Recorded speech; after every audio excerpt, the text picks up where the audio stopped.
Hello, good afternoon. Welcome to Dr Steevens Hospital for the weekly press briefing. Could I ask the speakers to introduce themselves from the left? Damien McCallion, HSE National Lead for Vaccination and Testing and Tracing. Colin Henry, Chief Clinical Officer, HSE. Anne O'Connor, Chief Operations Officer. Paul Reid, CEO. And I'm Mark Brennock, National Director of Communications.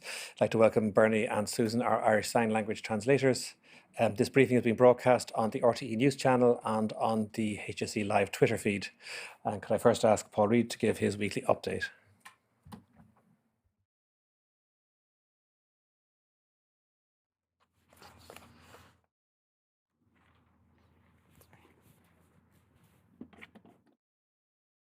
Good afternoon, everybody, and thank you, Mark. The confirmation that Omicron variant has been detected in Ireland, I suppose, probably comes as no surprise to anybody, and we're all waiting further and more complete information on its transmissibility, ultimately its impact and seriousness in terms of hospitalizations, etc., and how it responds to vaccines. And it's frustrating for many that another variant emerges with some uncertainty again.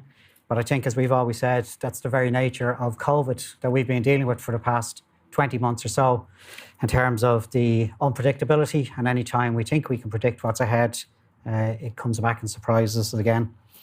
But from a HSE perspective, our obvious and immediate concern is its potential impacts in terms of hospitalizations, sickness levels, indeed ICU or mortality, particularly as we head into the winter, heading in with high levels immediately of the COVID patients.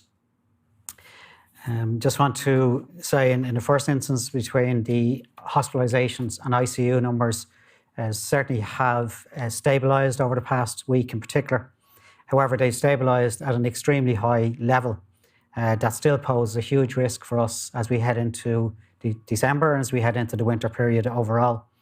And there's no doubt there's a couple of key actions that have happened that have supported that stabilisation over the last 10 days or so.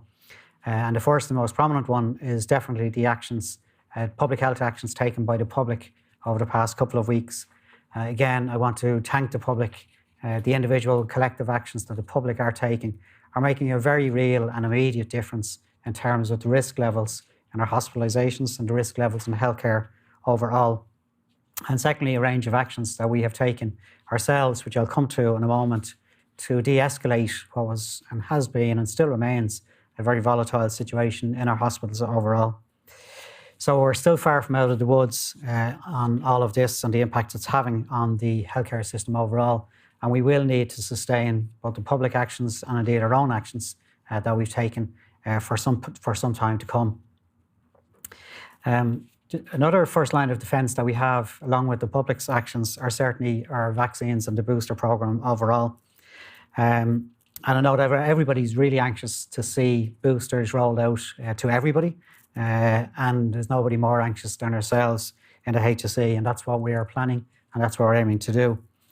The speed of rollout is obviously a function of the timing and prioritisation of the various groups as set out by NIAC, but also in terms of the eligibility criteria for the 5-month criteria for the various prioritised groups as they come through.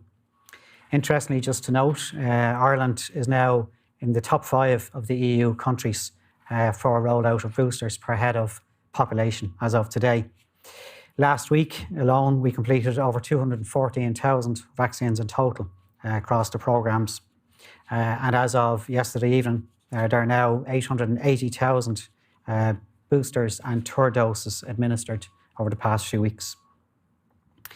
Interestingly also, in terms of very positively, we're also seeing continuing presentation of people for their first and second doses. Last week alone, we completed just about 10,000 dose 1s and over 10,000 dose 2s in the population. And this is a really important part of the protection. So while a lot of our focus is certainly on boosters and third doses, it's really important, particularly as we analyse and demonstrate the impacts on quite significant impacts and disproportionate impacts of unvaccinated population on the healthcare system overall. And if you just stand back and assess that, the vast majority of people, adults, the vast majority of people with COVID in our hospitals are adults, primarily over the age of 18.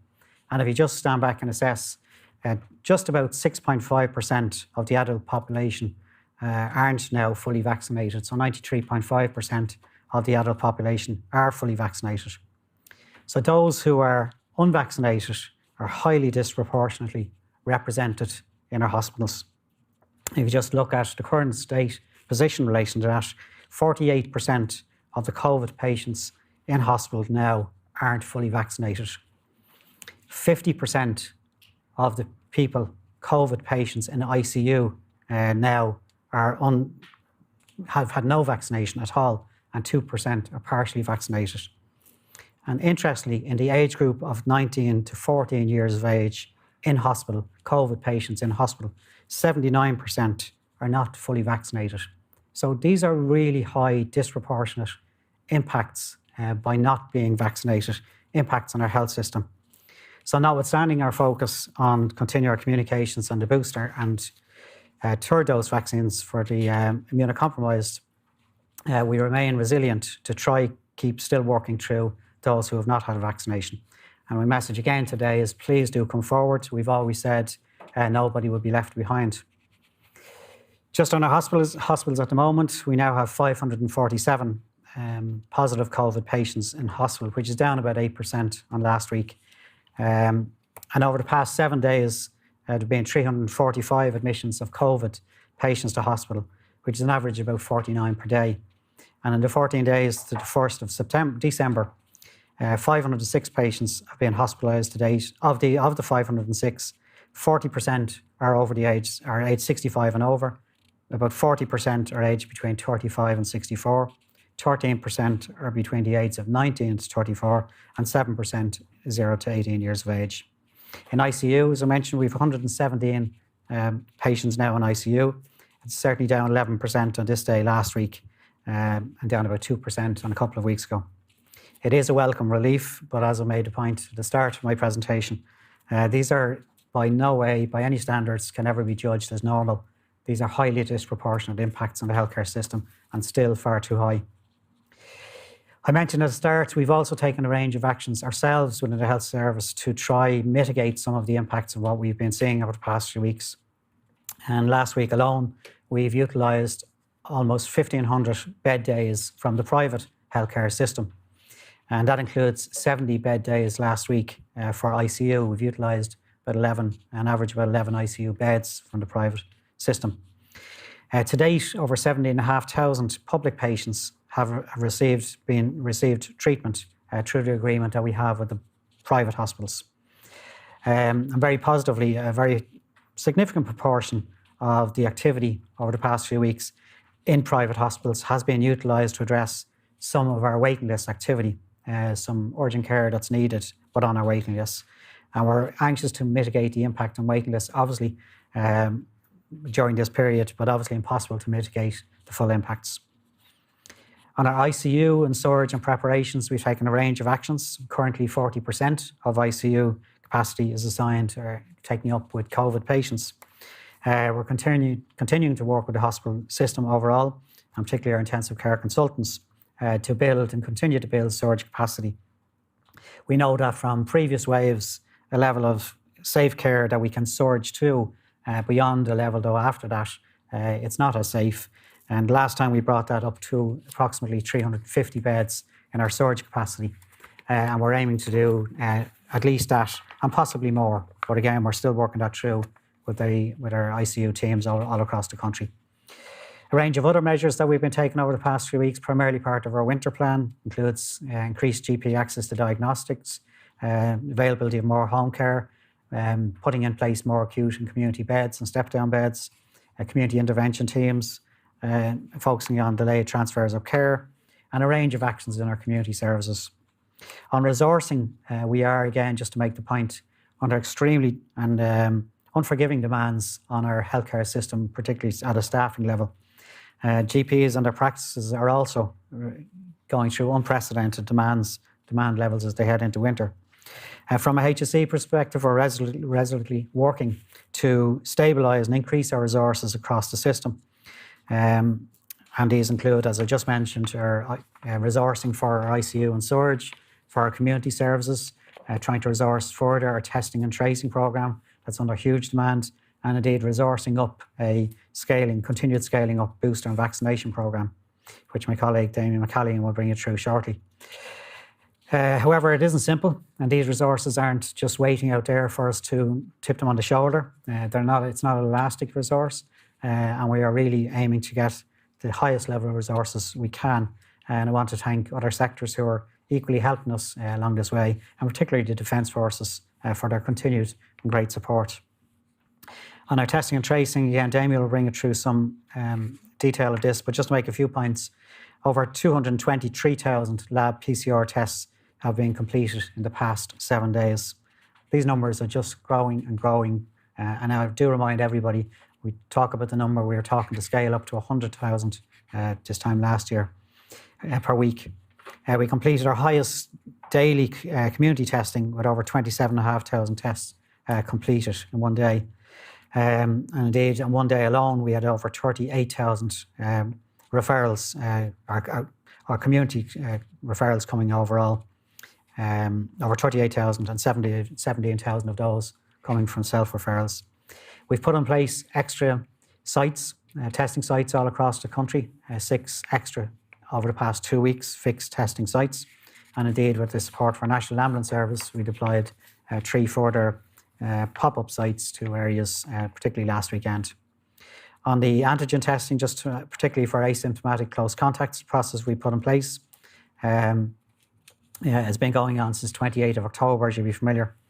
The numbers of close contacts referred through this pathway remain steady, an average of about 3,700 per day test kits dispatched daily over the past 7 days. And over 115,000 test kits have been sent out since the programme commenced overall.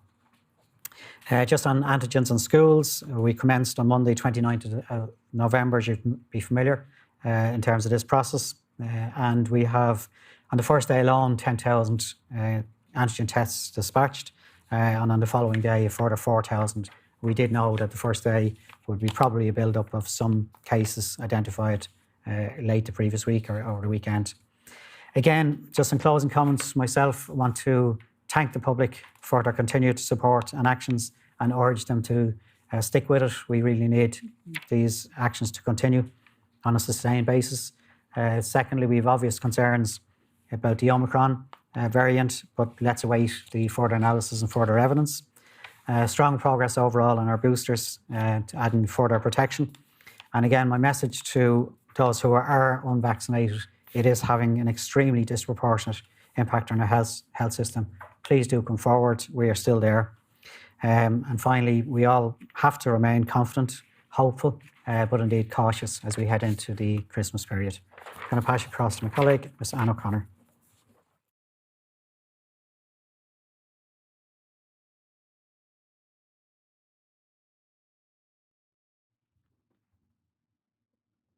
Good afternoon.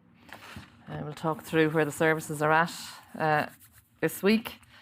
So just in terms of people attending our emergency departments, that has continued to reduce this week down to just under 22,000. So you've seen quite a significant drop there in the past 2 weeks. Likewise, in terms of our attendances overall, that has also reduced down below the 2019 numbers. And again, 2020 is a different type of year in terms of data, so we tend to benchmark ourselves against 2019. What it tells us, though, now is that the reduction has gone on now for a couple of weeks, and we are down nearly 7% on last week in terms of attendances overall, which is up 7.1% on the same week last year, but down 9.1% on the same week in 2019. So we're actually closer now to last year's attendances than we are to the 2019 ones. In terms of our admissions, 2.7% down on last week, 7.8% up on the same week last year, and that's down 5.3% on the same week in 2019. So we've seen that continued reduction in attendances with people just not attending in quite the same numbers over the last couple of weeks. When we look at our over 75-year-olds attending, we can see that that has kind of leveled a bit this week, 2,755, and in fact our admissions have gone back up. So that tells us that the people who are attending, even though there are fewer of them, they are more acutely unwell and that they need admission. So back up to 1572 in terms of admissions. And what that looks like in terms of the last 8 weeks, we can see that we're pretty much the same as last week in terms of the attendances of people aged over 75. That's up 6% on the same week last year and down 9.5% on the same week in 2019. But our admissions are up 7.5% on last week. So that's quite a significant increase in the week. And that's up 11.5% on the same week last year and down only 5.2% on the same week in 2019. So we're seeing a kind of a changing pattern. And we can see, just interestingly, in the last 24 hours or so, we have actually seen a significant increase in attendances. So we're watching that. The attendances and certainly our trolleys, etc., had come down significantly, but we can just see a change in the last, as I said, last day or so. Our patient experience time overall improved, related presumably to the lack of attendance, or the reduced number of attendances. In terms of our 24-hour patient experience time, that's for everybody attending the emergency department. Our 9-hour patient experience time improved also just by 1.9% on last week. And that is now at 59.1%. So again, as I keep saying, that's a very important metric for us to manage in terms of how long people are in our emergency departments awaiting admission or to be discharged home. Our trolley count, so as of 8 o'clock this morning, we had 256 people on trolleys, and you can see that that is a significant increase on yesterday's number. Our average over the past 7 days is 179. So that increased attendance in the last day or so showing up there. And our detox, or delayed transfers of care, still in there under 500. So we're managing the delayed transfers of care. So in terms of that patient flow through our hospitals, supporting people in terms of discharge, we are continuing to focus on that and ensuring that we are not losing too many bed days to people who could be at home or in another facility. Just Paul mentioned the COVID-19 numbers there. So 547, as he said, which is down 9% on the same day last week, and a significant increase, obviously, on the 25th of June when we had our lowest number of 38. And our admissions in the last 24 hours of 43. Our overall admissions for the last, or the daily admissions for the past 2 weeks, just showing up there. So you can see it's kind of come down a bit and trending down, and likewise our ICU admissions down a bit too. Just one slide I want to draw your attention to relates to our ambulance activity here. So we can see, and again, it's probably a hard enough one to see, but certainly in terms of what the data is telling us, that top red line. So when we look at the normal tracking, you can see the green line in the middle is what we project as our ambulance activity. So that is, and our ambulance activity is normally very accurate. So we use this as a benchmark every winter in terms of looking at the activity, the projected activity for the ambulance service, and that gives us a good indicator around all of our unscheduled care activity. We are concerned though, because we can see that the activity in terms of the the ones on the left there, so that is our calls in terms of the actual instance activated. And the one on the right is our transport. So these are the people who are brought to hospital by ambulance. And you can see there on the chart on the right-hand side, that is sitting significantly above any projection. So it is way outside of what we expected. And worryingly, when you look to the right of that chart, you can see that very steep rise there at the end of December.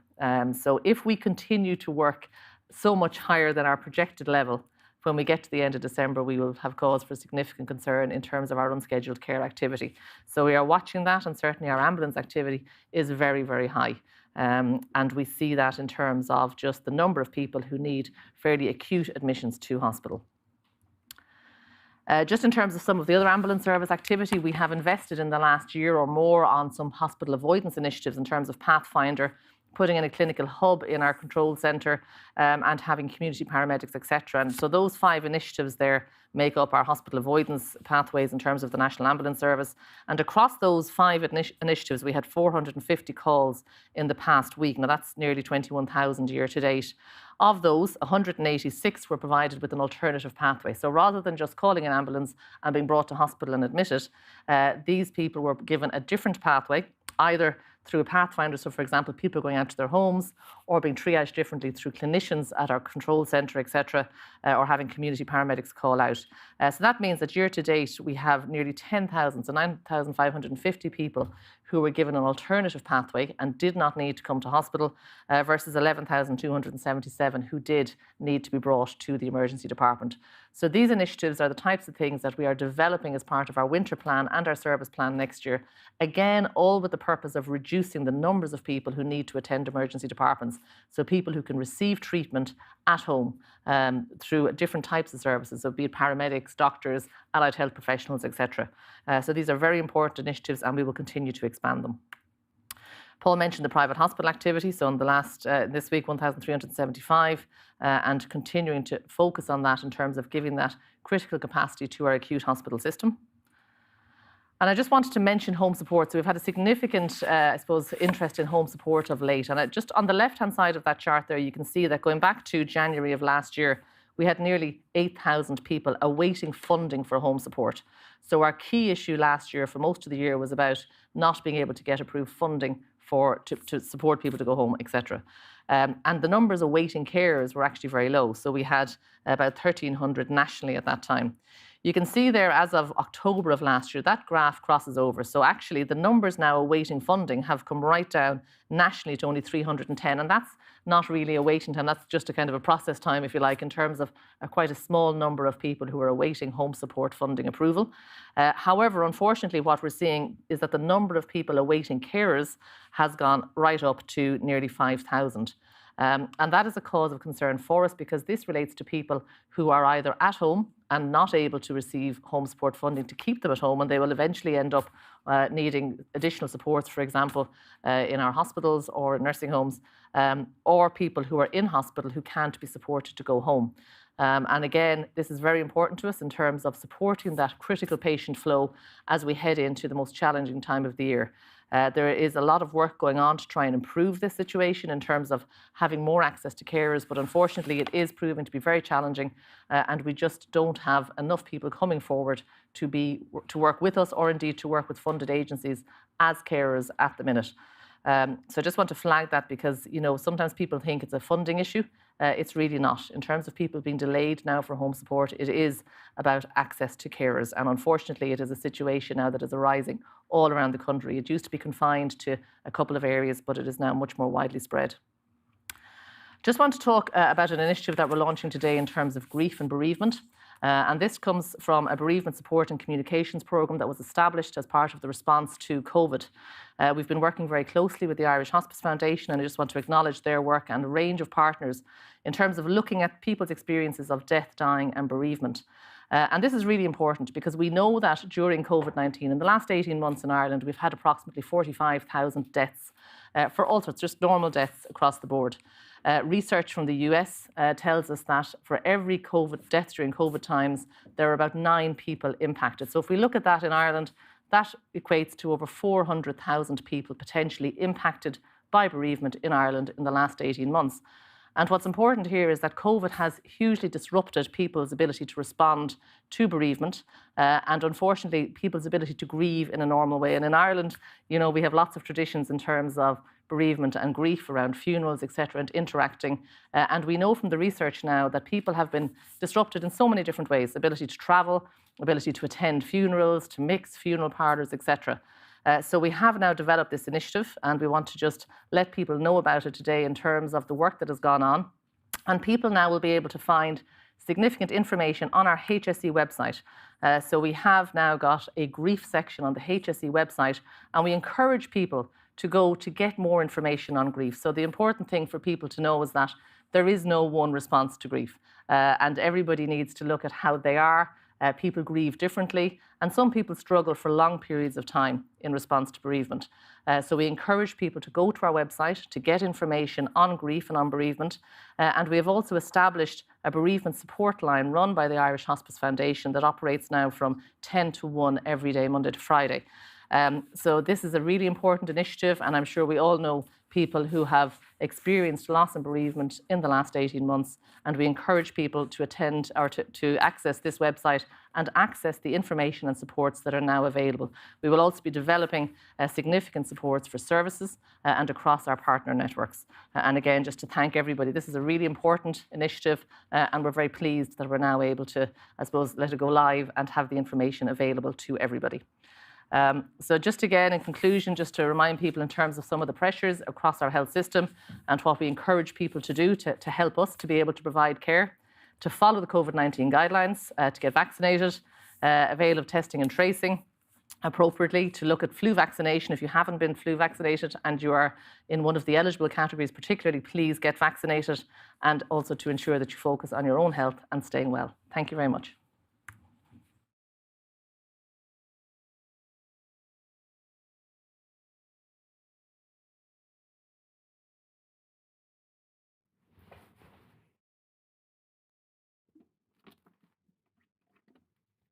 Thank you. I just want to go through the current trends we're seeing at the moment, which show a continual kind of picture of uncertainty, but some hope as well. Our 14-day instance at 1320, and we saw that peaked at its highest back in January, when of course we didn't have vaccine coverage and protection as we do now. The 5-day moving average is dropped a little from last week, but still a very high level of community transmission, 4,477. Hospital admissions have dropped a little, 547. Still very high number of patients with COVID, although who need care in a special environment. And ICU admissions down a little, 117. And we still see, of course, patients outside intensive care units receiving enhanced oxygen or non-invasive ventilation, which underlines the strain that this virus is having on our healthcare system, or indeed right across Europe. So new cases of COVID-19 risen in the month of November from a weekly average at the start of September of 1493 to 4538. And as I said, hospitals were low in September, 311, beginning to fall a little bit now, but considerably higher. And of course, ICU, a particular pinch point. And what we see here is as we've said in recent weeks, that all parts of our healthcare system, from primary care, from testing and tracing, from public health departments, emergency departments, intensive care units, community services, all under considerable strain, not just from COVID, but from the whole range of winter viruses and the continuity they're trying to maintain in other essential services. So looking at the age group, what we're seeing is a trend now, which is certainly cause for hope, which replicates what we saw in Israel, which is, of course, is the country at the front in terms of administration of the booster vaccine. We're seeing falling cases. If you look at that graph at the bottom, falling cases in those older age groups dropped 14% in the 85 plus, almost 20% 75 to 84s, and 8% in 65 to 74. So a dropping number of cases in those over 65, and as you go upwards in age, an even greater drop in cases.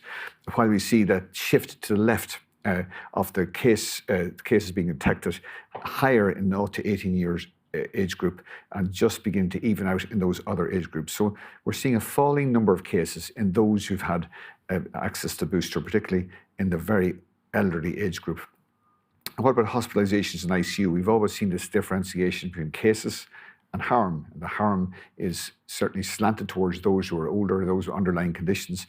And similarly, hospitalizations in 65 to 74-year-olds accounted for about 17% of total hospitalizations.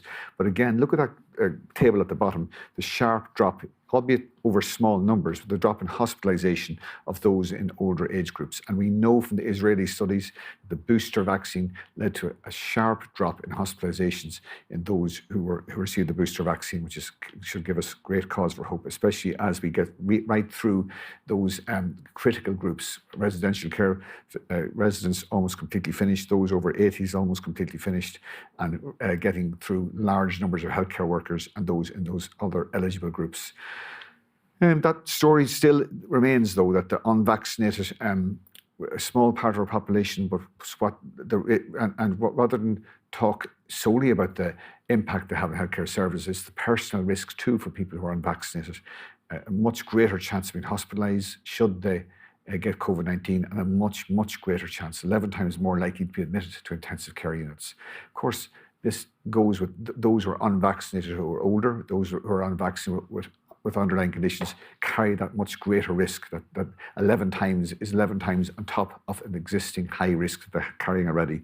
But the personal risk is considerable to people who are unvaccinated at a time when there's huge amounts of virus in the community, which drives its way like a flood through the path of least resistance, that being unvaccinated cohorts. outbreaks, 10 outbreaks in nursing homes, relatively small numbers associated with compared to back in January, and a much lower degree of harm when compared to those outbreaks we saw in January when we saw 7 or 8 per day. Likewise, in hospitals, we're seeing relatively low numbers of outbreaks, not just happening because of vaccination, but also through the huge work of healthcare teams in infection prevention control, the donning and doffing of PPE, of course, the frontline healthcare workers embracing the vaccine with such enthusiasm, and now, of course, in the same way, they're embracing the booster vaccine in huge numbers too. And we're seeing that despite those big numbers of cases, almost at a parallel what we saw in January, the harm associated in terms of what happens in the healthcare facilities. On the left-hand side, the hospital-acquired cases, we'd like to see very few, but they're still very small numbers compared to January when it was running riot through our hospitals. And despite the efforts of everybody, we had no defence. The vaccine did not offer that defence that it does now. Outbreaks have risen in recent weeks, but much lesser degree of harm associated with them. On the right-hand side, the number of healthcare workers who are acquiring COVID in the most recent measured week is down to 307. Did peak just over 400 a few weeks ago, but there's positive trends there too. And again, the outbreaks, this graph shows the outbreaks in different surges. And you see on the right-hand side, a longer, more protracted, but low-level number of outbreaks in hospitals, community hospitals and nursing homes. And as I said, associated with a lesser degree of harm. There's been much commentary on the rise, and it is a troubling rise in those aged 0 to 18 years of age. And thankfully, it is, for the most part, not a cause of serious illness among children. Serious illness warranting admission to ICU is relatively rare among children. Of course, if enough children get sick, and enough people get sick, even if a very low proportion become seriously ill, eventually you will see cases being admitted to hospital and intensive care units.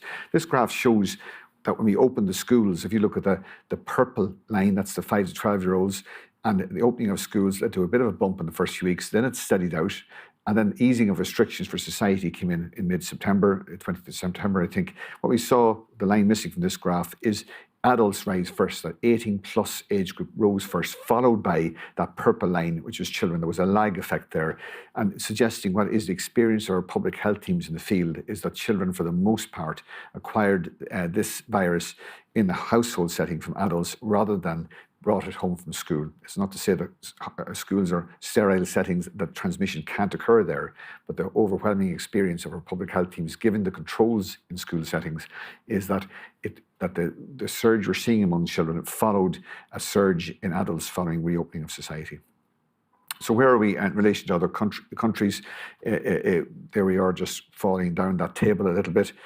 We see, but what's really become more important in this 14-day instance is what's the harm associated with that, and I'll show you in a second what the latest is. So the ECDC current level of concern unchanged from previously 8.3 out of 10, which they mark as very high, and they base this assessment on 14-day instance, weekly hospital admission rates, weekly ICU rates, and death rates. So a note on the Omicron variant, first detected in South Africa only a short time ago, reported November the 9th, reported WHO November 24th. WHO declared it a variant of concern very shortly after, and we'll go into why that is the case, on November 26th. 44 confirmed cases in 11 EU countries, November the 30th, and the first confirmed case in Ireland is December the 1st. And we know there's a large amount of mutations in that famous spike protein, between 24 and 34 mutations that around the area that suggests that this may be a more transmissible version, and one that may carry additional resistance to vaccination, but that has yet to be proven or yet to be demonstrated in the field. So the ECD assessment looks at those.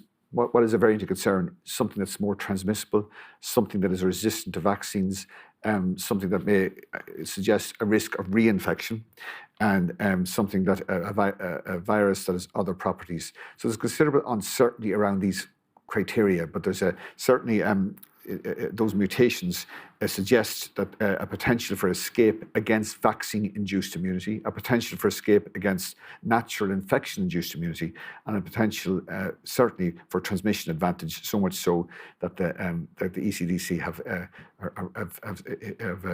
reinforced their concern over the emergence of this particular variant. And the WHO, likewise, they look at the similar profile of what constitutes a variant of concern, what it means, and the transmissibility. Some suggestions based on the mutations in that spike protein and the behaviour in South Africa suggesting it's more transmissible. No evidence to date that it's a more severe disease. That's going to take time, I'm afraid, for us to find out. Effectiveness of vaccines, that's work underway. Again, too early to say. Some of the mutation markers suggest it may well be. Effectiveness of current tests, the widely used PCR tests continue to detect infection. There may be increased risk, as I said, of reinfection, and existing treatments for severe disease such as steroids still effective. But again, we'll be learning on the field, and not just in this country, but from other countries, on their experience as these people present. And for those who become ill, what their profile is, what their vaccination status is, and how they respond to treatment. And there we have the variants, the confirmed cases around the world in orange detected from a traveller, and the purple in local transmission, which seems to be congregated in South Africa, but we see cases now detected across the world in many countries, all with travel association, including a single case identified to date in this country. Vaccinations continued high uptake, highest EU area for ourselves. Remarkable uptake right through age groups, including right down to age groups that have very little to fear from the virus, but nevertheless we've seen embrace the vaccine in huge numbers, and that includes 18 to 29-year-olds, 85% now fully vaccinated, a remarkable figure, and for 12 to 17-year-olds, 72% fully vaccinated. And Damien, who's will speak after, will elaborate on this. We see huge uptakes of the booster over 80s, 85%. 70 to 79s were 3/4 way through against what we know to be eligible. We're heading right through the 60, 69-year-olds, well over about 480,000 in that cohort. Residential care facilities who are younger, 61%. Healthcare workers, now 2/3 way through them, and the other eligible groups who will be coming on in December, namely the younger age groups, and going down right down to the groups prescribed by NIAC.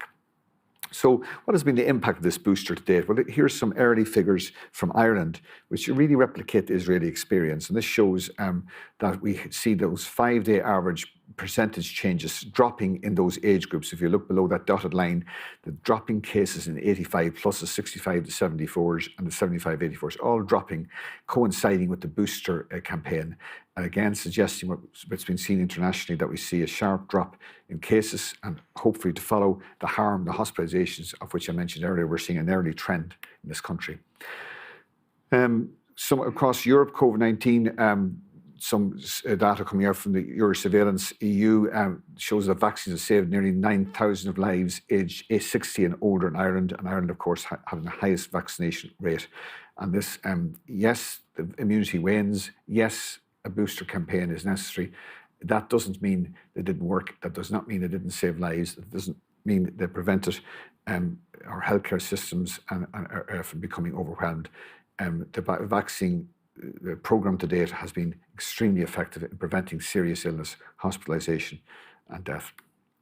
And around Europe, we see a comparison of case numbers, hospitalisation rates across European countries, high vaccination rates. If you look at the left, there's a correlation of the number of cases per 100,000, high vaccination rates associated with lower cases in hospitalisation. And you can see on the right-hand side, Ireland, UK, low hospitalisation occupancy and low average number of cases. There's a strong correlation in country level between vaccine uptake and hospitalisation, and indeed the number of cases.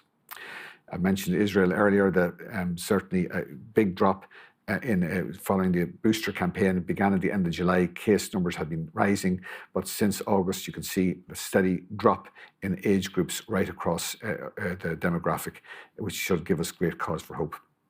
At the same time, as Hans Kluge said, Europe is the epicenter of this pandemic, and we see the harm particularly associated with that in Eastern European countries, those with low vaccine uptake. And some countries now reintroducing some controls in addition to vaccines, in addition to all the other measures, reintroducing some controls designed to curb the exponential rise of COVID-19. So final message: significant uncertainty remains about the potential transmissibility, the advantage of this Omicron variant, the immune evasion, how will it bypass natural immunity from infection or vaccine-induced immunity? Will it produce more severe disease? We don't know, and this all remains to be seen. Our own healthcare services, like many others across Europe, remain under considerable pressure due to numbers of cases of COVID-19 and associated seasonal viruses. Unvaccinated people, no protection from the virus. Vaccinations alone, it's a multi-layered approach we know here and in other countries. It's public health measures as well as vaccinations will help control what this most recent Delta surge, and will help put us in a better position if there is a surge of cases associated with Omicron. Waning immunity necessary. We know that there is waning immunity with the vaccine. That necessitates a booster campaign for those aged 16 or older. And finally, a prevention of infection, which is relatively easy at an individual level, although the challenge for all of us is difficult, and the ask has been hard, but it's much easier to do that at an individual level than the actual act of treating somebody who's seriously ill. Thank you.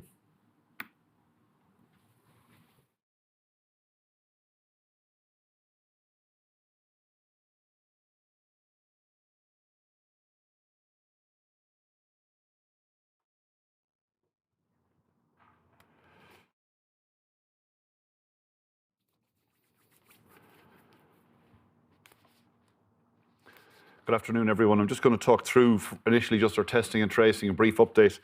There's been some discussion around the capacity, so I suppose I just wanted to paint a picture of where we've grown. Paul mentioned earlier the 100,000 being the bar some time ago, and when the disease first came into the country, we had very limited capacity. We were talking single figures in terms of thousands in terms of capacity. That was built up to 105,000, 105,000.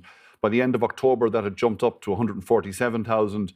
This month, up to November, 220,000, 24,000, and by the end of December, further capacity will be introduced in terms of 245,000 testing capacity per week.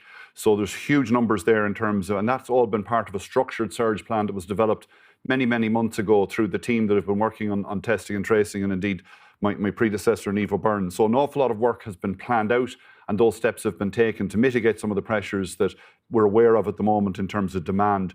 And just again, some of the headlines: 1 million people tested in the last 6 weeks, over 200,000 swabs per week running through at the moment. And again, the average test per day increasing at all times. So there's huge numbers going through the system. We know there are parts of the countries from time to time on given days where pressures mean tests aren't available, but that does get refreshed over the day. And again, to reinforce to people, as capacity becomes available through the day, either through attendance or through gaps in the clinical priorities been released, those slots get released out to the system.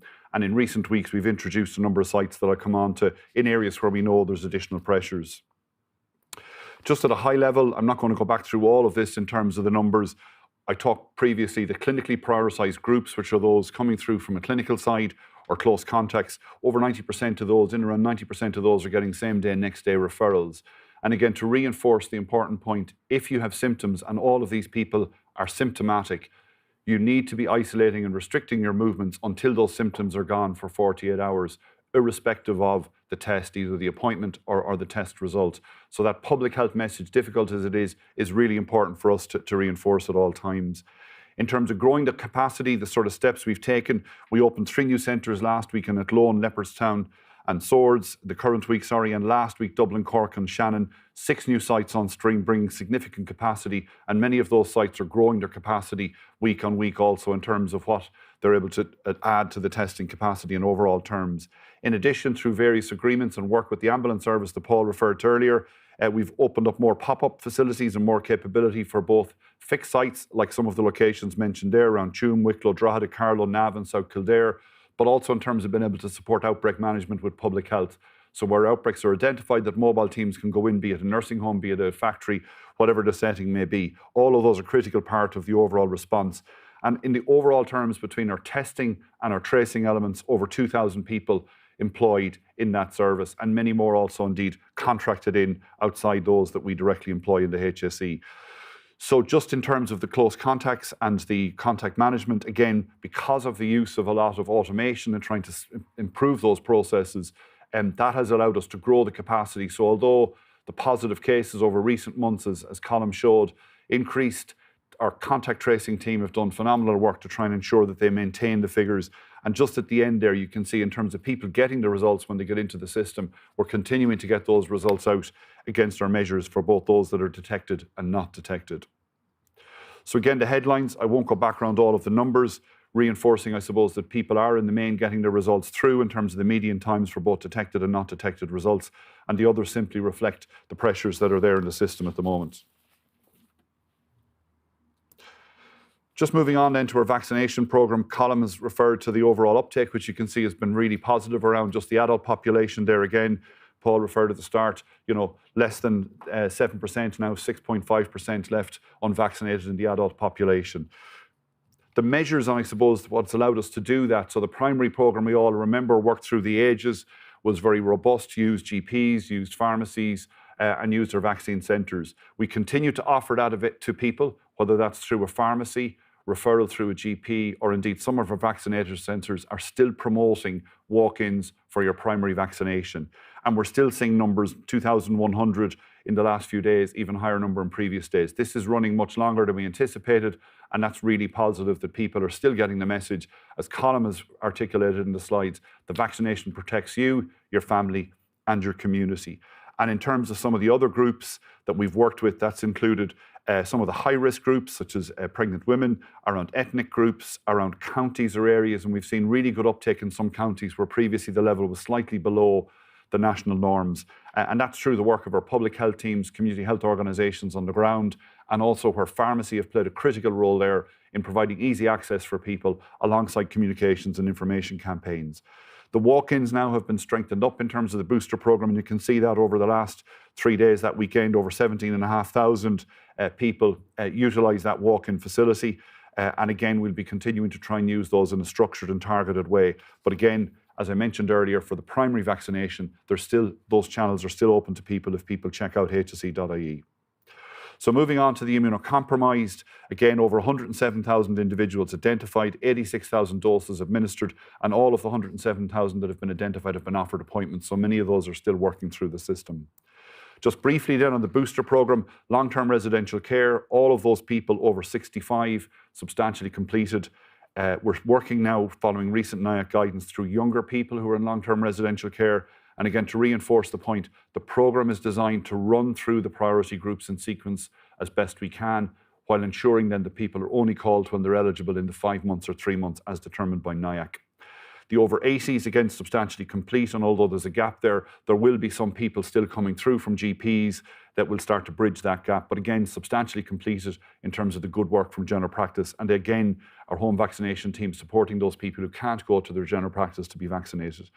70 to 79s, again, about 2/3 of the way through, and our aim is to have all of those done by around the end of this week in terms of we'll get an appointment or early December. So really starting to make good progress. Again, general practice predominantly dealing with most of those, and that's again worked very well. 60 to 69s, many only became eligible through November, and again, good progress there, coming up now with close to 100,000 out of the 470,000, and they'll continue to be offered appointments and offered opportunities through walk-ins over the coming weeks.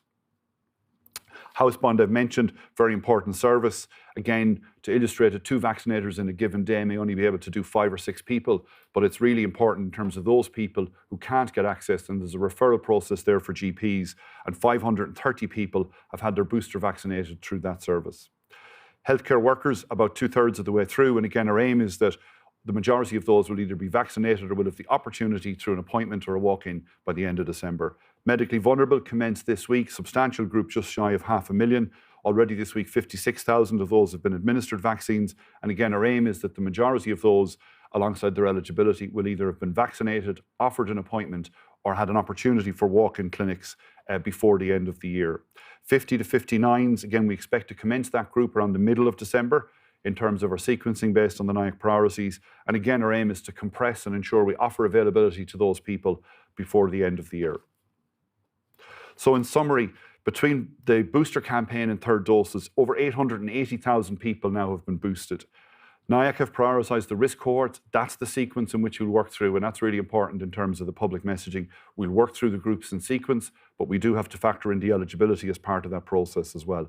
Really good progress made to date in terms of the groups that I've just covered. And then the vaccination channels have been built up, the activity up to 215,000, give or take, over the last week. GPs working well, pharmacies starting to increase their doses and trying to increase that gradually week on week. Clearly, the Christmas period will bring certain pressures for primary care. We may see a slight drop off there, but again, plans in place with all the major GPs and pharmacies to increase that up again in the new year. And our vaccine centres increasing the capacity available week on week using a mix of appointments and walk-in.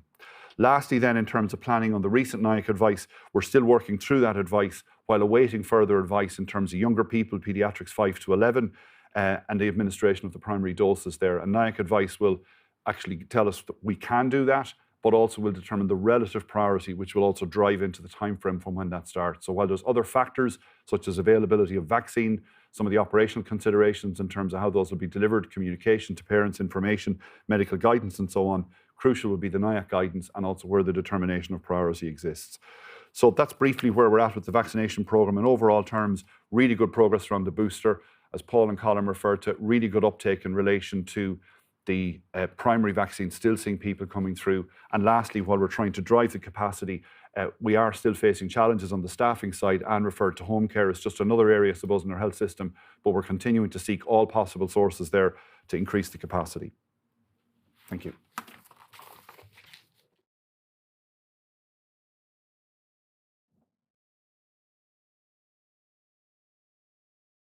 Thanks very much, Damien. Now we'll take questions. If you could identify your name and your media organisation, please. Yes.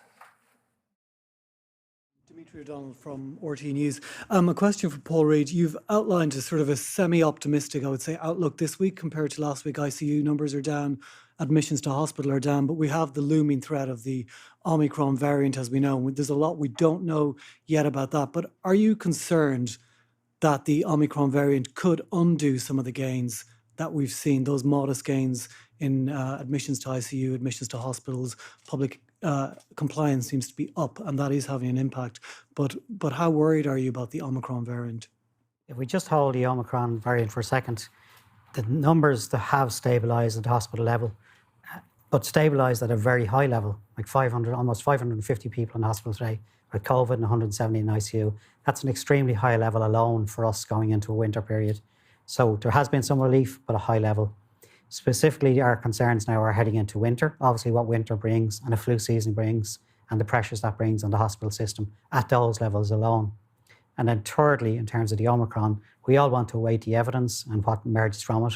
Our concern would be particularly in terms of impacts on illness and hospitalizations. So if we were to layer on further hospitalizations, whether it's through Delta variant or it's through Omicron, that would put increased and significant demands on our health system at a time it's severely stretched. In terms of the testing, there's been a few problems with testing and tracing, with people trying to look and book appointments this week, described by some people as very, very messy. They couldn't get their verification codes. You are scaling up. Can you take us through the numbers of when you expect to reach the 245,000? Because people are questioning, is the capacity there over the winter period to get to that 245, I think, 245,000 tests a week, which is a lot, isn't it? Do you have the staff to cope with that demand? Specifically related to the testing? Yeah, testing, swabbing. The swabbing. Related to swabbing, we are now, as of last week, 215,000 swabs completed in a week. As we just outlined earlier, we're now testing per day 10,000 more per test per day than we were 6 weeks ago. We scaled up to a level well beyond this 100,000 number that we started off to build from last week. And then the last 6 weeks alone, over 1 million tests completed. So we're continuously putting in more capacity. We put in 6 extra fixed centres over the last couple of weeks and extra mobile centres across the country where we've high areas of high presentation of the virus. So we've continuously scaled up. There is a point that this is not elastic. You just can't build it up and build it up and build it up. The first line of defence is exactly what we say, what the public adopt to public health actions. And we've seen really positive benefits from that. And the second point I would say, if you are symptomatic and you're awaiting your test, it's really important that you isolate and you isolate to at least 48 hours after the symptoms have gone. And the vast majority of people who are clinically referred are getting a test on the same day or the following day. So I'd urge people to urge with us, but the capacity we've built up has been phenomenal. One last question.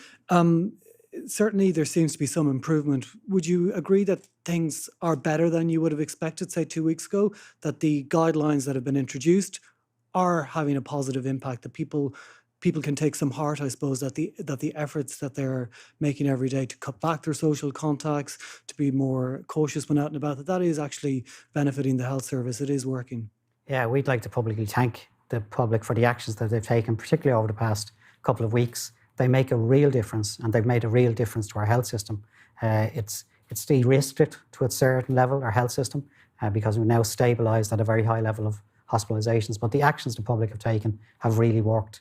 Along with that, the actions that we've taken within our own hospital system and our community services to de-risk the hospitalisations have worked. The pressure on the hospitals have worked. So it's a combination, a strong combination with the public. What I would say to the public is we need to sustain this for a period of time. What has worked over the past 2 weeks needs to continue to work over the next few weeks. But I want to thank them publicly.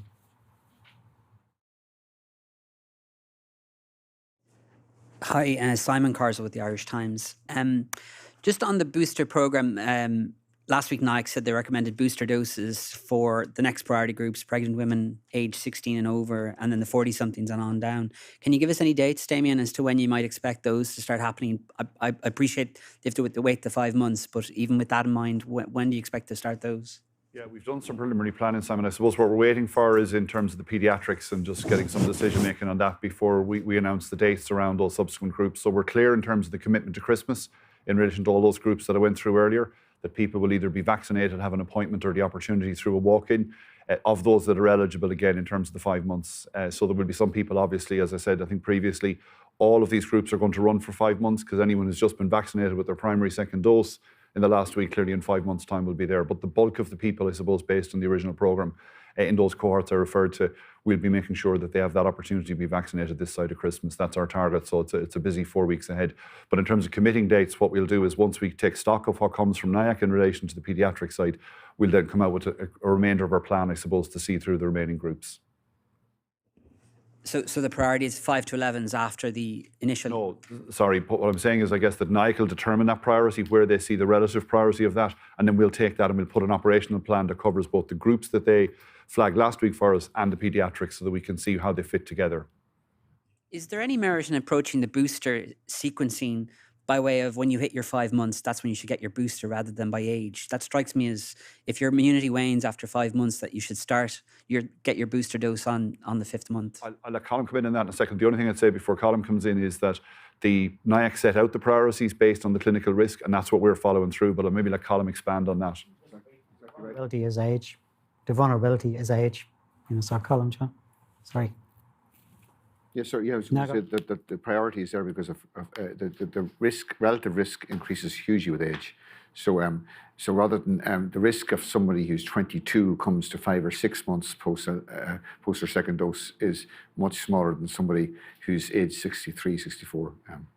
The risk is increases, as we know from our hospitalisation ICU, and hence the prioritisation and the sequence from the beginning has been down through risk groups.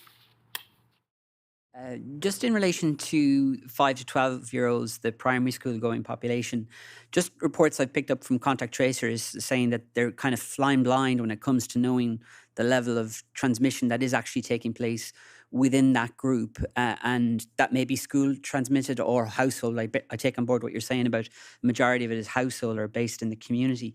But the idea that we don't actually know, and yet the figures that you're showing us today, the one group that we should be worried about, the graph that's rising at the most worrying rate, or the troubling rise, as you say yourself, is that age group. Are we not flying blind in terms of knowing what actually the level of transmission is when it comes to school-going children?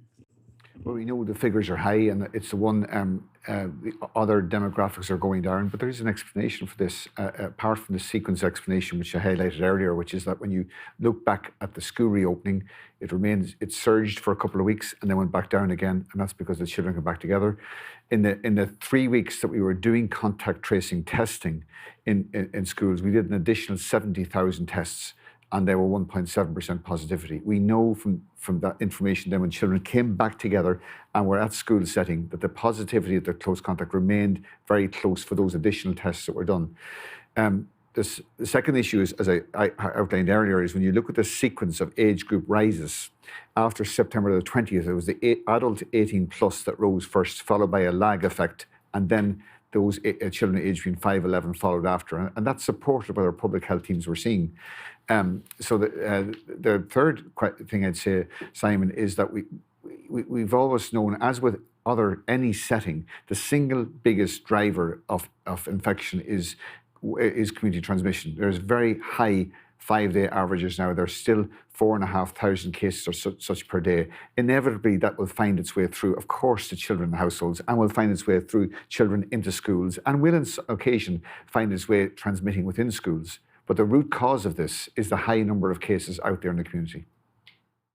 Just on the administering of the booster doses and then the kind of primary vaccines, hearing anecdotal reports again against this kind of mismatch. In some places, there's kind of vaccinators who are idle waiting for primary dose people to come in, and yet the booster program, we're seeing the queues at City West last weekend. There seems to be this kind of mismatch. Is there a need to kind of look at evening that out a bit in terms of the administration of the booster doses? I think, Simon, there will always be some alignment geographically, obviously, depending on the age groups you're going through. But broadly speaking, there's a limited number of walk-ins now in the vaccine centres for primary doses, because obviously the number that's unvaccinated is very small. And the other reason is we have the pharmacy sector. We've nearly 500 pharmacies now available throughout the country to do that. So there's a very limited number of clinics been offered for that purpose, to avoid the issue that you've just described. So the capacity, if you like, is focused on the booster within the vaccine centre, because that's where the high volume comes through. Just a final question for me. There were worrying reports out of Israel this week, and I know they're well ahead of us in terms of boosters, but there was a case of a couple of doctors who were infected. There were breakthrough infections amongst people who had received 3 doses. Have we come across any breakthrough infections amongst people who have received 3 doses, or the 2 plus the booster? We haven't. Will it happen? Probably. We've known breakthrough infections have always happened. And the greater, I know I'm singing an old tune here, Simon, but the greater number of cases out there in the community, the greater amount of community transmission, the greater likelihood is that you'll see a breakthrough transmission. And we've always said, and we've known, not just in Ireland, right across, that no vaccine, and indeed no booster, is 100% protective. So, but what is really reassuring is the overall, rather than that particularly troubling anecdote from Israel, is the overall figures from Israel show a huge drop in serious illness and hospitalisation in those who received the booster vaccine, and that's very promising. Just for the record, Damien had 215,000 swabs last week. For the last 7 days, it's 223,000. Just for you, so 223,000 PCR lab tests completed. Are you going to scale up by December? We've been scaling up to get where we are, and continue to scale up further, yeah. So the capacity, just on the first slide I had, as Paul said, is 224 is the capacity that's available. Like the actual what's going through week on week can vary, obviously, every day, depending on the way that's happening, is to be up to 245 by the end of December.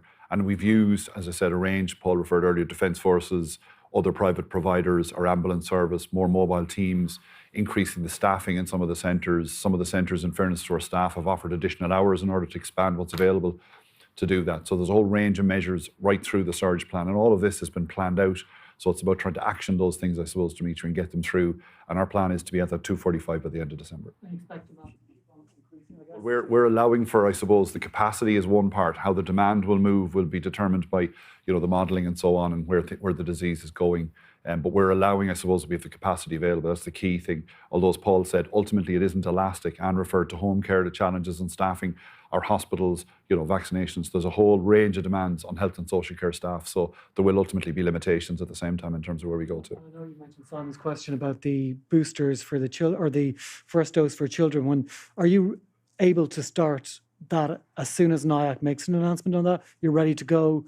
It can be rolled out quite quickly. Is that the plan? So there's 2 things. One is NIAC recommend the actual administration in the first instance. That isn't there yet. Secondly, that it'll determine the priority. So the sequence in which it will follow on with the other groups will be based on the priority NIAC give it to us. What we're working through in the preliminary planning I mentioned on the slide is all the elements then that are needed to operationalise that. The IT system changes, the communications plans, consultation with parents in terms of any information they may need, and so on. All of the elements, plus as well one critical point in terms of delivery. If we administer a dose 1, this is not like the booster. We've got to make sure we have the vaccine in 21 days to give the dose 2. So there's a range of things that will determine what that plan looks like for paediatrics.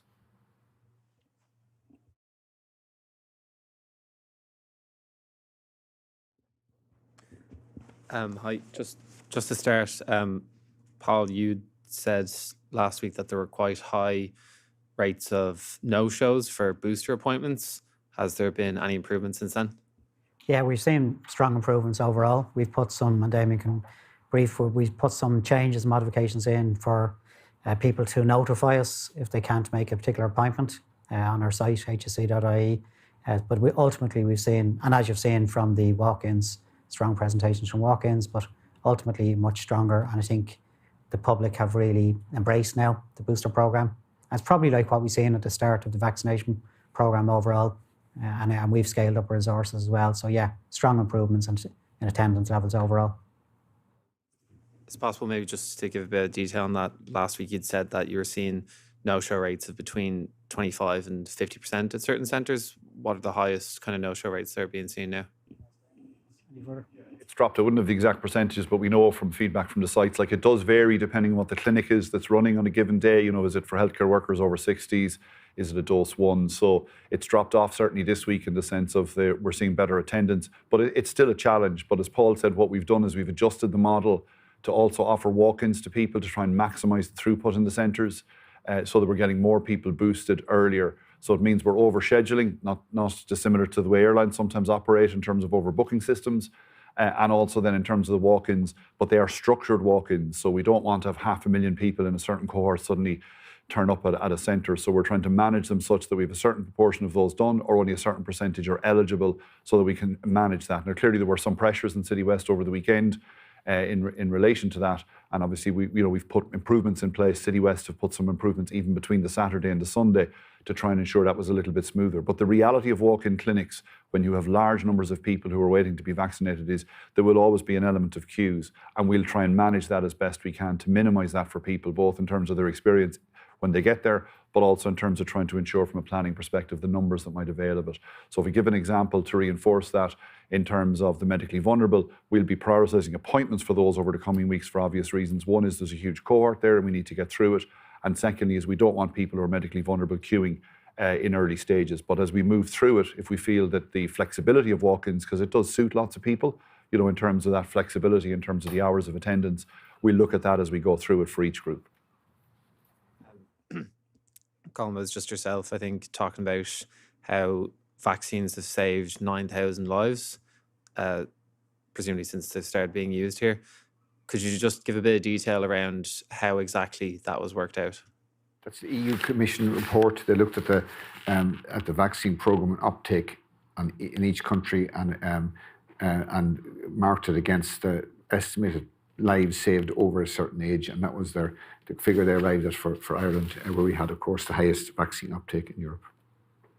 So, I suppose just in terms of how that works, does that just look at vaccine uptake versus expected cases, or like how exactly does that work? Like, well, how is it calculated? The methodology is looking at the uptake versus the effectiveness of the vaccine, versus particularly its effectiveness in reducing serious illness, hospitalizations, ICUs, but in this case deaths. So it's the estimated. And we know the effectiveness of the vaccines to date has been particularly marked in terms of serious illness, which goes right through from hospitalization right up to death. Example that Emer Cook, from the director of the EMA, mentioned this week. She compared Ireland with a 93.5% take-up with two other EU countries that have 50% take-up. We had 50 in the past 14-day, in a 14-day period, 15 deaths per million, and they had 260 deaths per million, so 16 times more by less vaccination uptake. Just finally, briefly going back to the question of schools, obviously been quite controversial the past week or so, and colleagues in NEFIT were asked about it yesterday. Both the CMO and Deputy CMO said that they thought why there's, or at least a large contributing factor of why there have been so many cases among school-going children is because that cohort hasn't been vaccinated at all. Is that a reason that you think as well is what's driving cases among children? Common detail on children and the knowledge there, but just even the point I made in my own presentation around adults not vaccinated.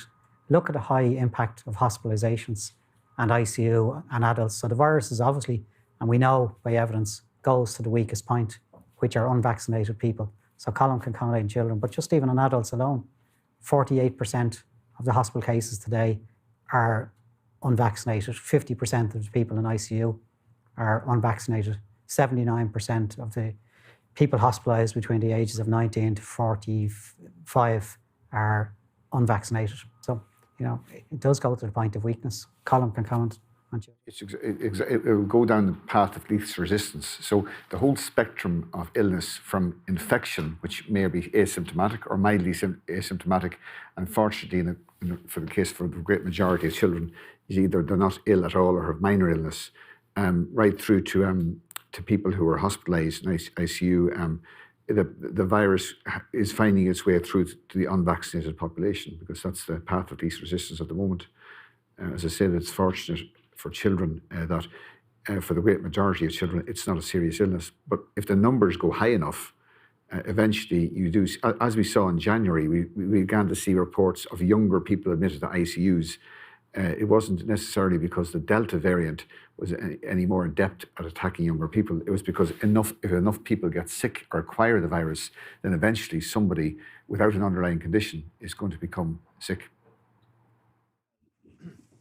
I suppose just on the point of vaccinations, a couple of people have raised the question that if it was known, or at least very strongly suspected, that there'd be more cases in unvaccinated groups, so why was contact tracing removed when children, or shortly after when children returned to school? The contact tracing, let's look at the purpose of the contact tracing. The contact tracing involved taking children out of a school setting, disrupting the continuity of their education, and all for a cohort of the population for whom the virus presented a very minimal risk, a very low risk indeed. So if you remember back to September, there were thousands of children, because of the rules that went to contact tracing, who had to go into isolation to be tested and whose education was disrupted at huge cost to them, because the virus presented a very low risk to them. And as I said earlier in response to one of your colleagues' questions, that when we were testing contacts at that time, we did 70,000 extra tests in those first 3 weeks, and the positivity of those 70,000 tests was 1.7%. So our experience at the time was that contact tracing and testing those close contacts in what is a relatively controlled setting compared to household yielded a very low positivity rate, and ended up in disrupting the education and opportunities and experience of many primary school children.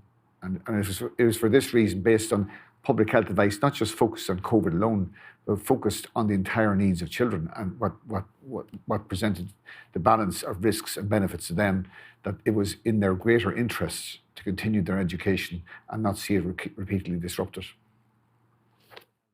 I mean, would that logic not still apply now? And obviously contact tracing has been reinstated. And if contact tracing, I don't understand the question. Perhaps you could.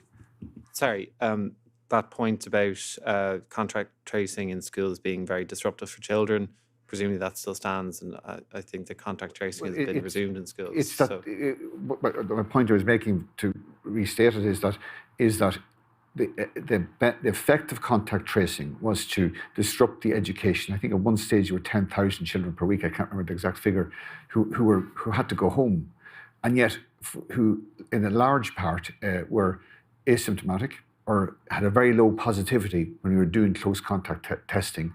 So the net benefit to them was actually very, very minimum, but the net harm to them was huge in terms of having to go home, stay in isolation, getting tested, and a very low positivity of the test.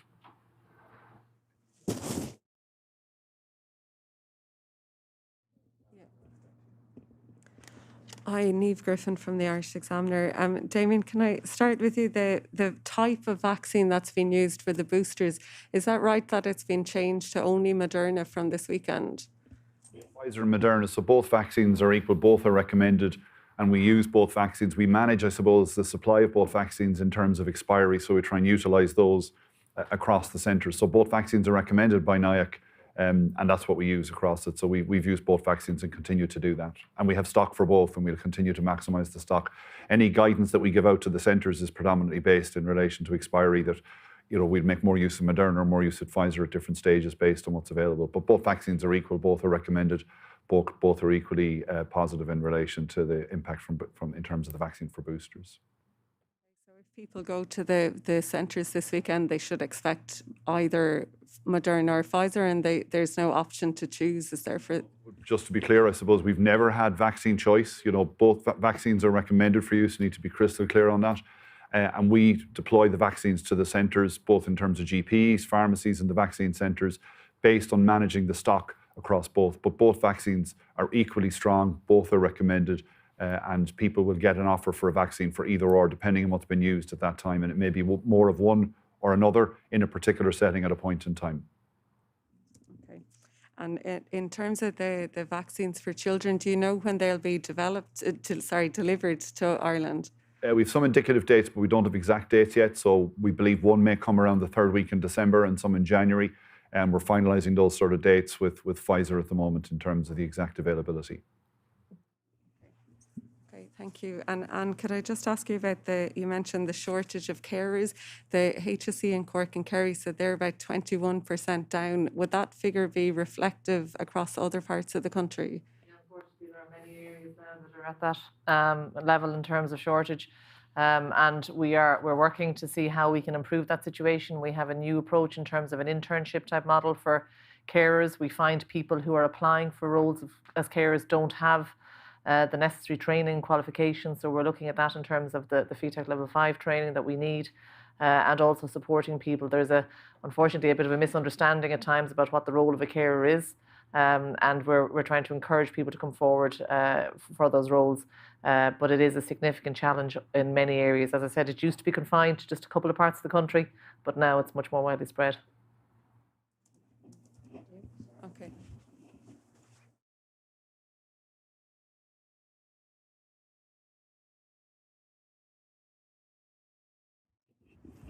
Zara King, Virgin Media. I suppose the takeaway from both the HSE this week and the CMO yesterday is that, yes, while things are stable, they're still far too high. I think you said it before, Paul, that there's really nothing normal about what we're seeing right now. Have you a target number in mind in terms of what the hospitalizations need to come back to in terms of getting to a manageable sort of level? Is there a target figure in mind? So over 500 at the moment. Could you manage with 200, for example, or what sort of numbers would you be thinking? I think the reality of it is we're managing with the numbers we have, but it's having an impact on other healthcare and particularly elective care. So there's not a magic definitive number where we say we're okay. Having anybody in ICU COVID positive is one too many, having any one person, because this is, as we've been saying, a disease we can all work to prevent. So, and it does impact, and any number in hospital, even a lower number, if it is 100, it has a highly disproportionate impact on our health system, because we have to isolate, we have to close down wards. So, any number has a highly disproportionate impact, and that will inform, the levels of, I guess, public health actions that we all have to continuously take. So there's no one definitive number. Thankfully, what I would say for this week, we've certainly seen a stabilisation. And as you just described yourself, it's a stabilisation at a very high level. Should this turn again at a period that we know is high risk, around Christmas, this could be a really difficult winter for us, along with the flu and along with the unknown of the Omicron. And then of the 6% of people who remain unvaccinated, do we know how many of those have contracted COVID-19 and recovered in the last 6 months, thus having some level of immunity? Do we have any stats on that? Breakdown of the numbers within, as you say, the last 6.5% who haven't been vaccinated. What we do know is those numbers have been, their recovery level. What we do know is there's a higher proportion and a higher potential for those people who are unvaccinated to end up in ICU, for them firstly to end up in hospital, and secondly to end up in ICU. And this is not, my message today is not to put a blame, it's to simply describe, and our consultants and our hospitals and doctors would ask us to say this regularly, it has a high impact by people not being vaccinated on our health system. And that's what they ask me to say as strongly as we possibly can. It has a high impact on our ICUs for those people. And this is something that people can take the levels of protection from, protect themselves, protect their family, protect society and protect the health system. And I've been urged to say this as strongly and regularly as we can. Very positively last week, 10,000 people came forward for their dose 1s, 10,000 people came forward for their dose 2s. So we're continuously seeing people coming through and registering over the last 3 days, again, in particular, high numbers are registering. So, we are there. We're continuously, as Damien said, focusing on, it's not one single group in the remaining 6.5%, but as much focus as we need to put on the boosters, we want to make sure we're putting as much focus on our communications on those remaining 6.5% as well of adults. I suppose, look, we do just hear so much about unvaccinated people ending up in hospital. I suppose, do you think maybe it is important for us to understand how many of those are moving forward, particularly in the next 6 months with some level of immunity? If they're not going to get vaccinated, at least we need to understand how many of them are in some way protected. Do you keep an eye on those numbers? We do across the board, but I'm not quite sure there's a theme of a difference between, I don't have the details, I have the facts, but I think the message has to remain. If you're unvaccinated, you have a much higher potential, as Colin has outlined it, to end up in hospital. And if you're unvaccinated, you have an extremely much higher potential of ending up in ICU. Damien, can I just ask you, obviously the Omicron whole genome sequencing is ongoing. I was actually in the NVRL yesterday chatting to some of the team that are working on it. I'm just wondering, how long do we keep, I presume we only keep positive samples, we're not going to keep negative. So we obviously store the positive samples. What percentage of positive samples do we keep? And how long do we keep them for? So how far back can we go if we need to pluck a sample from? Is it 3 weeks? Is it 6 weeks? What's a reasonable time that we keep these samples for? Obviously, there's thousands of them, so we're hardly keeping all of them. But what kind of numbers are we keeping?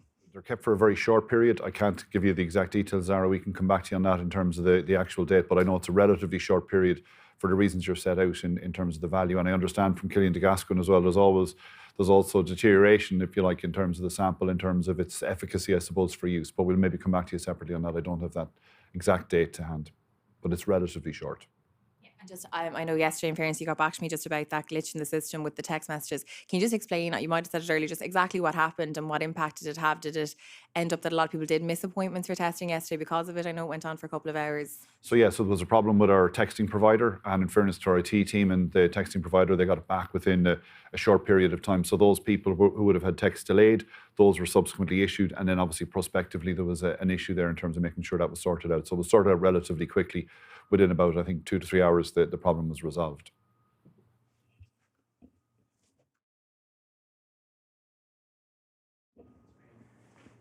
Collie on scale fwy Omicron, Dr. Henry. Well, it's kush imni doing go an tarek urshanish aginya Augusta is and to long grey modulation an arek shot need share all the cycling go full tan the sanioli or foot and down Janu Fister nish either on Keiko Tulga Satashe or Keiko whale Keiko more and whale a henish modula galler against the leheji. So for that consulish tierheller foot and down to cur customs of fresh evime so do is going to able to on size and chat to shock on Tarek Shaw mulle choir co gas is phage or sin strategy to agnia agus na tire illegal for the Europe for that.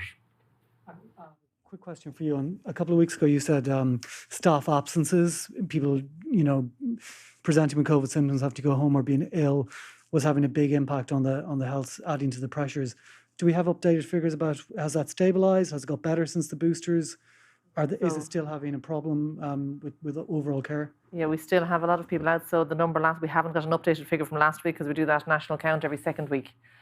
So it's still, I think, 5,300 was the figure from last week with cocooners as well. So it was having an impact. We don't have any evidence yet to say that it's come down, but I don't have updated figures nationally. It's adding to the pressure, certainly. Oh, completely, yes. And our staff absence is a huge challenge for us, and we have certain facilities where there's a particularly high level. So if you look, for example, the Mater Hospital had very significant challenges last week in terms of staff absence.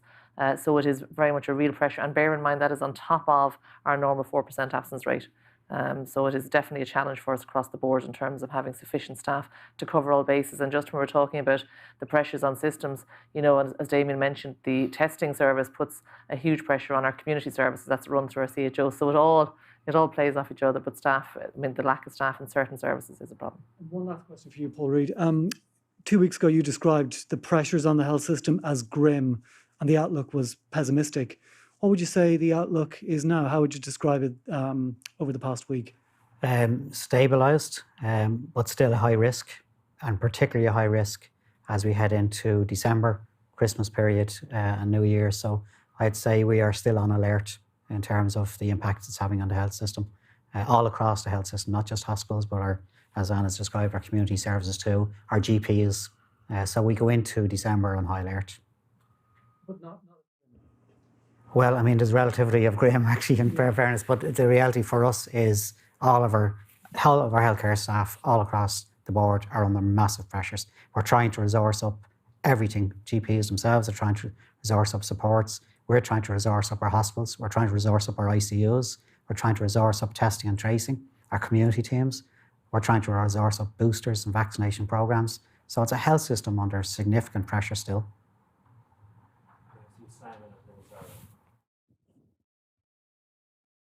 Sorry, one last follow-up from me. Colm, I know what you're saying about in terms of the contact tracing in schools, the 70,000 extra tests in the early days and showing the positivity level of 1.7. And I hear you on the harm from missed education is greater than the benefit from the contact tracing and the isolating that would come from that. But have things not changed since then? Your own figures show that the rate of increase is more than twice the level for the 0 to 18s than any other age group. And the fact that there's 12,000 new cases amongst 5 to 12-year-olds in the last 2 weeks of November. The point you're making is somewhat historical. The current point is that the virus is circulating quite rapidly amongst the largest unprotected, unvaccinated cohort in the population. Does that not merit the argument for reintroducing contact tracing of some kind in the schools again to get a picture of what's going on in there? Just 2 points on that. First of all, it's important for us all to remember that we have, if anything, over ascertainment in children, because as you know, close contacts who are vaccinated don't have to get tested. So we're seeing extraordinary levels of testing among children, and not the same level among adults. So certainly the cases have gone up in children, but there's that include the great majority of those are asymptomatic or mildly symptomatic. Unfortunately, as I said, it doesn't have any serious consequences for children. So there is, our public health experts tell us there's what they call over ascertainment. In other words, that we're picking up cases because we're testing children in every setting because they're not vaccinated, while adults were not, because those who are vaccinated either don't have to get tested or in a household setting get the 3 antigen tests. The second point is, just to revert to what I said, Simon, earlier, is that, of course, when levels get so high, it is a threat to education, it's a threat to children if numbers get high enough. But the root cause of that is the level of community transmission. And people can argue whether or not contact tracing needs to be reintroduced in schools. But there's an element of futility about it when there's such widespread number of cases out there in the community, 4,500 cases per day, and possibly many more that we're not aware of.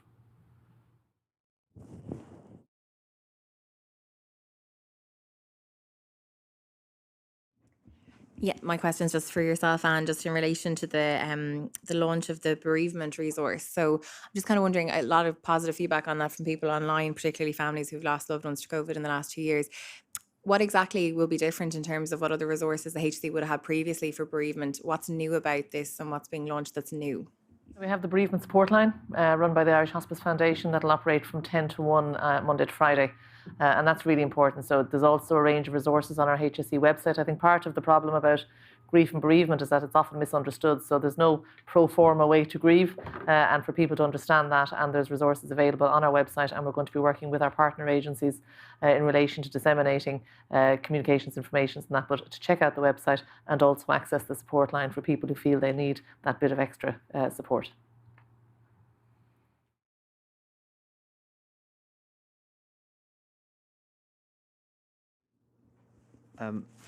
Just a quick one for yourself, Colm, to follow up on Simon's point. I suppose a lot of people might ask, you're saying that there's not really a point in terms of reintroducing contact tracing because of the levels of community transmission. Some people might ask, what's kind of the difference in that? When you talk about community transmission, surely people are picking up in workplaces or shops or whatever. So when you're talking about community transmission, you're really talking about transmission in these settings, and surely a school is also one of these settings where transmission takes place.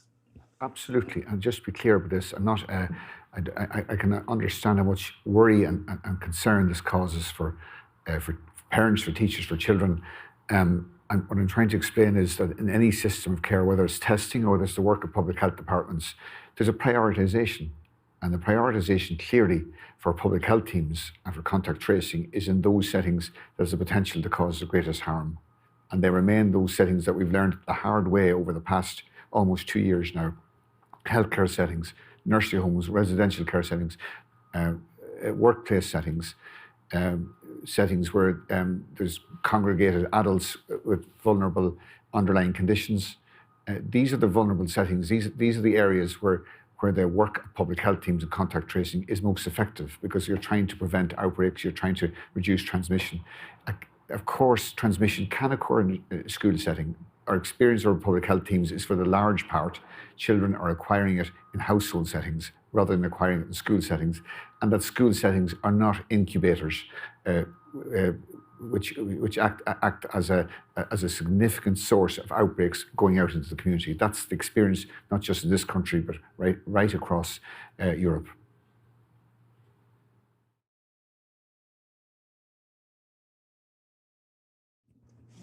Neve from the Irish Examiner again. Just on the vaccines, there was an audit underway, I think, on the vaccines to see whether doses were coming up to be out of date. Do you know if that's going to be published, or is it available?